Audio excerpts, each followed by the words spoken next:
విభాగానికి స్వాతంత్రం గురించి దాని విశిష్టత గురించి ఆల్రెడీ మన సాధనలో చాలా బాగా చెప్పారు.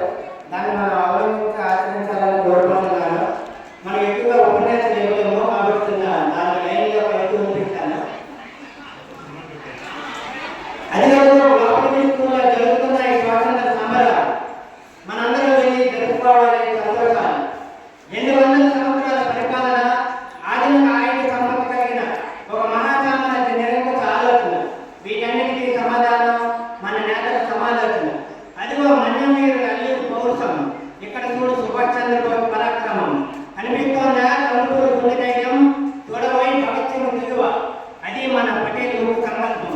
చూస్తున్నావా నెహ్రూ రాజకీయ చిత్రత, పులిలా పంజాబ్ వచ్చిన ఝాన్సీ లక్ష్మీపై పోరాటం, చైతన్య దీప్తి సరోజనాయుడు కవితల విప్లవం, జెండా మనకి ఒక అన్న పెంగళ వెంకయ్య రూపకల్పన, అన్నిటికీ కలిపి నడిపించాడు, అవించిన ఐక్యంగా చేశాడు, వర్తమాన స్వేచ్ఛను ప్రసాదించాడు.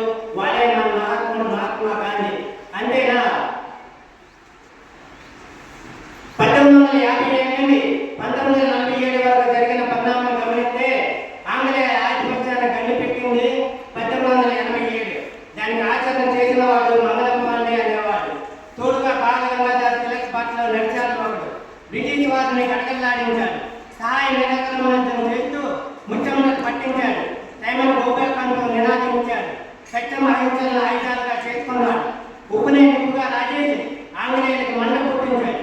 క్విట్ ఇండియాలో నినాదమించి బ్రిటిష్ వాళ్ళ భరతం పట్టాడు. భరతమాత సంఖ్యలు తెంచి జాతి విమర్శ కలిగించాడు. స్వాతంత్రం తెప్పించినవాడు, పదవులు ఆశించినవాడు. స్వాతంత్రం వచ్చే వేళ ఎక్కడో కలకత్తా మార్మల గ్రామాల్లో సమాజ సేవ చేస్తూ ఉన్నాడు. అతడే మన మహానీయుడు, పూజనీయుడు, మనందరి బాపూజీ. మహాత్మా గాంధీ జై, స్వతంత్ర భారత్ జై.